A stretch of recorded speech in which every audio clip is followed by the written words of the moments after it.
성공적인 고등학교 시작을 위해 앞서가는 한 걸음 국어 강사 김다래입니다.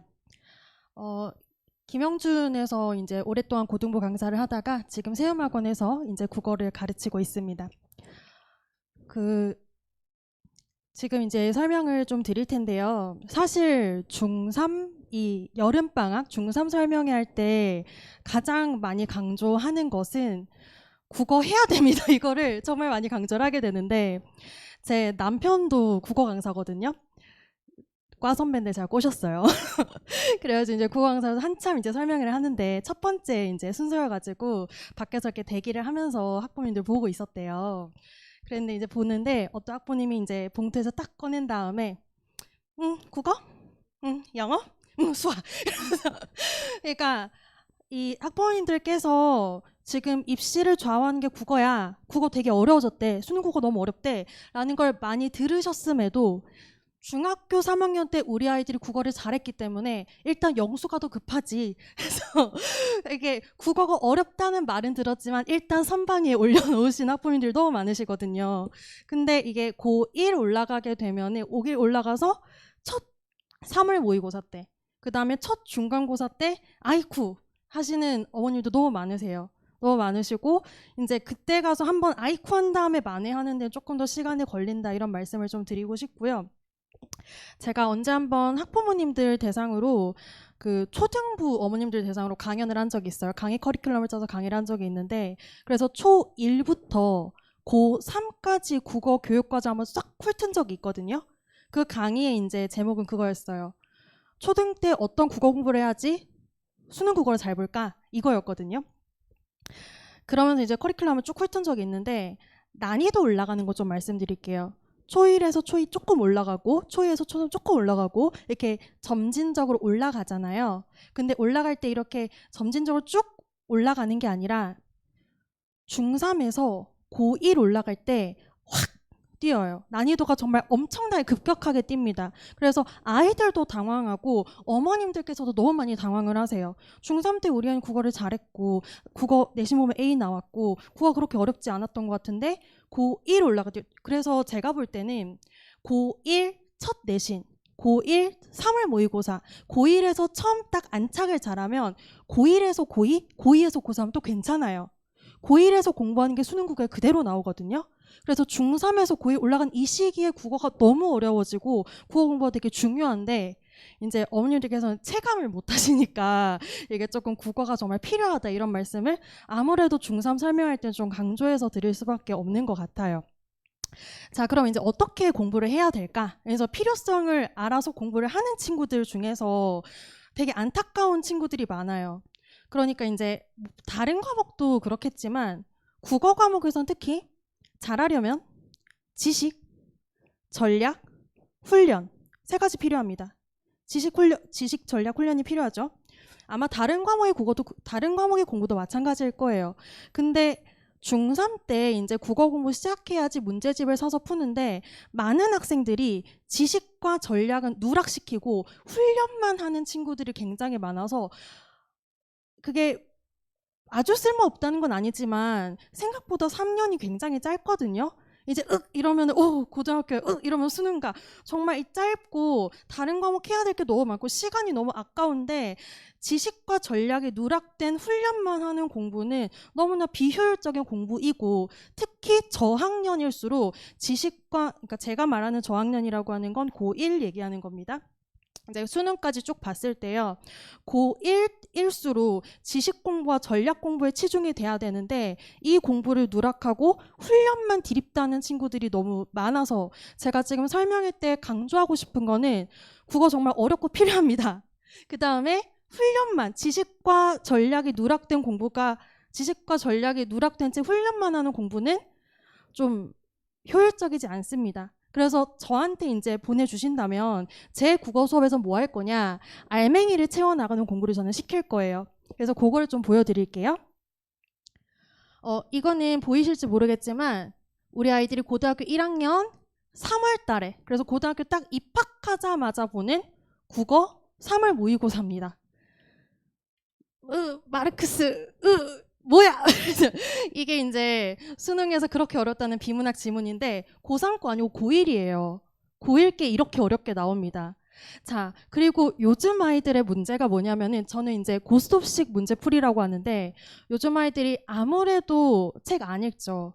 옛날에도 제가 5년 전, 10년 전 수업할 때에도 우리 아이가 책을 안 읽는데 어떻게 해야 되죠? 그거는 항상 학부모님들의 많은 질문이었는데 요즘은 더더군다나 책을 안 읽는 시대잖아요. 유튜브 보죠. 그러니까 부모님 세대는 뭘 검색하면 네이버에 검색하지만 우리 아이들은 유튜브 빨간 창에다 검색을 하는 시대잖아요. 글을 잘 안 읽고요. 영상도 심지어 요즘 쇼츠가 유행이죠. 긴 영상 지루해서 못 봐요. 그래서 자막이 막 탁탁탁 가다 보니까 요즘 우리 아이들은 문장 단위로 글을 정말 못 읽습니다. 단어 단위로 글을 읽어요. 단어 단위로 글을 읽어서 그래서 이제 훈련만 한 친구들, 지식과 전략 없이 훈련만 한 친구들이 이제 공부를 해요. 문제를 풀면은 고스톱 하는 것처럼 꽃, 똥 싸 이런 식으로 저기 있는 명사랑 여기 있는 명사랑 그냥 대응만 시켜가지고 문제를 풀게 되는데 그러다 보니까 어쩔 때는 맞고 어쩔 때는 틀리고 어쩔 땐 맞고 어쩔 땐 틀리고 그러면서 하는 말이 국어는 공부해도 안 늘고 국어는 감이야. 이제 이렇게 되거든요.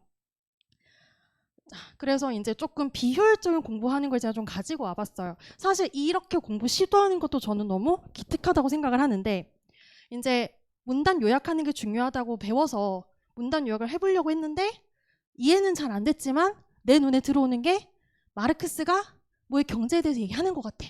마르크스에 대한 경제의 견해, 경제에 대한 마르크스의 견해. 그래서 그 견해가 뭔데? 거기는 이제 누락이 돼 있는 거죠? 몰라요. 그래서 저것밖에 요약을 못하고요. 이거 틀렸어요. 이거 적절한 건데 적절하지 않은 선지거든요. 그래서 이제 해설지를 봐요. 해설지를 봤는데 지문이 이해 안 되니까 해설지도 이해가 안 돼요. 안 되지만 일단 해설지 뺏겨요. 사실 이 시도도 저는 너무 기특한 시도라고 보긴 하거든요. 근데 이제 공부를 처음에 시키면은 내 머리를 쓰지 못하면서 이렇게 뭔가 이렇게 이해하지 못하고 베끼는 차원에서 그래서 아이들한테 맨날 분석시키면은 제대로 읽지 못했다. 다음에는 꼼꼼하게 읽어야 되겠다. 맨날 이게 와요. 그래서 비효율적인 국어 공부가 일단 똑똑한 선생님 구경해요. 내 머리 안 쓰고. 그러면서 이때 가장 많이 하는 착각이 수능 국어 중요하대. 그래서 해야 되는데 하는 척만 하는 거예요. 선생님 구경하고 일단 일찍 뭐라도 접하면은 나아지겠지 하면서 아까 제가 말씀드렸던 지식과 전략이 누락된 채 그냥 디립다 문제만 푸는 거죠. 훈련만 하는 공부를 많이 해오고 그러면서 성적이 들쭉날쭉한 그런 좌절을 겪게 되는 것 같아요. 제가 어머님들이랑 학부모님, 아버님들도 많이 계시는데 부모님들이랑 딱 두 문장만 읽어볼게요. 딱 두 문장이거든요. 그래서 이거를 공부하시려면 많이 힘드시니까 선생님이 수업을 이렇게 하나 보다 이런 걸 해야 되나 보다 구경만 좀 해주시면 좋을 것 같습니다. 문장의 길이가 꽤 길어요. 문장의 길이가 길 때는 일단 우리 끊어서 읽자. 끊어서 읽고 중심음이 어디 있어? 뒷부분에 있어. 뒷부분에서 자 지금 1번 문장 보게 되면은 마르크스는 사물의 경제적 가치를 사용 가치와 교환 가치로 구분하면서 구분할 때는 기호 표시에서 논아주자.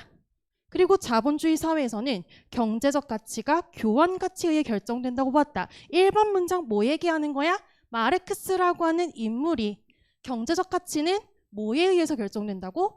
교환 가치에 의해서 결정된다고.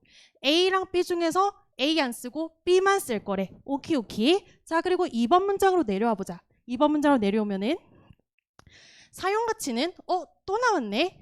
부연 설명. 사물의 기능적 가치를. 교환 가치는 또 나왔네. 시장 거래를 통해 부여된 가치를 의미하는데 그러면 여기 나온 용어들을 부연 설명하고 있구나 라고 이해하고 그 다음 문장 내려갔을 때 사물 자체의 유용성은 고정적이므로 시장에서의 수요와 공급에 의해서만 가치가 결정된다고 보았기 때문이다. 자, 이때 봐야 되는 건 뭐냐? 뒷부분 볼게요. 1번 문장, 2번 문장 보면은 경제적 가치가 A에 의해 결정된다. A에 의해 경제적 가치가 결정된다. 똑같은 내용을 말만 변주해서 바꾸고 있구나 하는 걸 알아챌 수 있어야 돼. 라고 한 문장 한 문장 정확하게 문장 구조를 어떻게 보고 정보의 구성이 어떻게 되는지 그거 보는 훈련이 지금 이 시기에 가장 중요하다고 저는 생각해요. 이게 잘 체화되어 있으면은 이게 고등학교 가서 경쟁력이 됩니다. 이거를 죄송합니다. 이거를 그냥 이제 요약해봐, 정리해봐 라고만 시키는 게 아니라 이 전략을 이제 학생들한테 가르쳐 주는 거죠. 복잡하고 긴 문장은 끊어 있는 거야. 중심 문장 뒤에 와. 사람 이름 네온 박스 쳐. 기호 표시해. 중심 문장 부연 문장일 때는 알맹이끼리끼리 대응하면서 읽어. 이런 식으로 전략을 알려주고 전략을 잘 알려준 다음에 그 다음에 훈련을 제대로 시킬 거예요. 지금 요즘 아이들은 정말 저는 현장에서 매년 느끼거든요. 작년에도 사실 했던 말이고 재작년에도 했던 말인데 매년 아이들 어휘력, 문장 독해력이 너무너무 떨어져서 일단 이 시기에 고등학교 올라가기 전에 문장의 구조, 정보의 위치, 그래서 문장을 제대로 읽는 훈련을 했을 때 이게 고등학교 가서 너무나 큰 경쟁력이 된다라는 말씀을 좀 드리고 싶습니다. 이거는 실제로 이제 저희 아이들이 그래서 자기 힘으로 한 거예요. 과제집 이렇게 나가거든요. 그래서 구조도 한번 그려봐. 그 다음에 오답 노트 해야지 라고 할 때 정말 자기가 자기 머리를 써서 내가 나한테 오답을 하는 식으로 내 힘으로 하는 연습이 지금 이 시기부터 쌓여야 된다고 말씀을 좀 드리고 싶어요. 네, 그래서 저는 꼼수 말고 정수를 가르칩니다. 그래서 이제 이번 중3 여름방학부터 이제 투트랙으로 갈 건데 비문학이랑 문학이랑 90분 90분 갈 거거든요. 그래서 비문학은 제가 어떻게 수업하는지 좀 보여드린 것 같아요. 그래서 그냥 문제 풀고 띠 끝나는 게 아니라 문제 풀고 오답 분석하고 문단별 요약하고 구조도 그리는 것까지 해야지 한 지문 한 지문 문제 풀어서 버리는 게 아니라 네 걸로 씹어 먹어야지 되는 거야. 하나를 해도 제대로 하자라고 저는 가르치는 사람이고요. 문학에서는 현대시, 현대소설, 고전시가 고전소설이 있는데 고등학교 문학 공부의 시작은 현대시입니다. 소설보다 아이들이 시를 어려워하고요. 고전시가 하기 전에 현대시를 제대로 해두어야 돼요. 그래서 현대시 가르칠 거고요. 고등학교 필수 작품들을 문학사 흐름에 맞추어서 중등 단계 문학은 아무래도 좀 재미 위주의 공부다 보니 흥미 위주의 공부다 보니 문학사적인 지식이 이제 많이 아이들이 누락이 되어 있거든요. 그래서 이 시기에 문학사적 지식과 함께 좀 더 깊이 있는 작품들 그리고 어떻게 읽을 거야 제대로 읽는 방법을 저는 이제 수업 시간에 가르쳐 주려고 합니다. 네. 그래서 지금 이 설명회 때 제가 어머님들께 좀 설득하고 싶었던 건 지식과 전략이 함께 어우러지는 공부가 이 시기에 너무나 중요하다. 이 말씀을 드리고 싶고 그 다음에 내신과 수능이 별개가 아니거든요. 그래서 내신과 수능을 두 마리를 모두 토끼를 잡는 강의입니다. 그래서 최적의 학습 전략을 제시합니다. 말씀드리고 싶고요. 지금 여름방 일단 6주 커리큘럼이긴 한데요. 2학기 쭉 지속해서 예비 9일까지 저는 커리큘럼 쭉 이어져 가는 커리큘럼이 있습니다. 여기는 앞에 거의 말씀드린 것 같아서 어머님들 자료에서 좀 확인을 해주시면 좋을 것 같고요. 커리큘럼만 좀 설명드리고 이제 좀 마무리할게요. 그래서 지금 이 시기에 비문학 기초랑 현대시 읽기 할 거예요. 그러고 나면 이제 학기 중에 뭐 할 거냐면은 이제 문법 들어갑니다. 문법 들어갈 거예요. 왜냐하면은 이거 이제 이때 또 설명일 때 강조를 하겠지만 이때부터 고1 내신에 대한 대비를 해야 되는데 고1 내신을 좌우하는 건 문법이기 때문에 문법 기본기 그 다음에 고전 소설 들어갈 거예요. 그리고 기말고사 한 다음에 비문학 이제 조금 더 실전적인 공부하고 문학 개념어 들어가고 예비 고1 때 예비 고1 문법 예습 그 다음에 시조 공부하고 이제 1학기 들어가는 식으로 커리큘럼이 아주 최적화되어 있게 구성이 되어 있습니다. 수업 시간은 일요일 2시 그래서 너무 이르지도 너무 늦지도 않은 좋은 시간이고요. 개강일은 7월 10일입니다. 아이들 방학 안 했을 때라는 거 알고 있는데 기말고사 거의 끝났을 때여서 그냥 일찍 보내주십시오. 그래서 7월 10일부터 저는 이제 수업을 시작하려고 하고요. 매 수업 주차 테스트 봅니다. 그 다음에 영상 제공하고 있고 데일리 과제 하고 있고 개별 케어 철저하게 하고 있습니다.